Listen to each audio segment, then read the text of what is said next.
Não importa a força da tempestade, com Deus todas as nuvens são passageiras.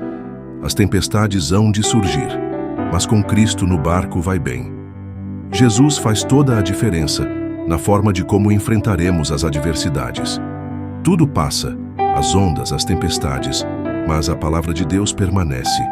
Só Ele tem o poder e a autoridade de acalmar a tempestade. Jesus está no seu barco e a tempestade vai passar.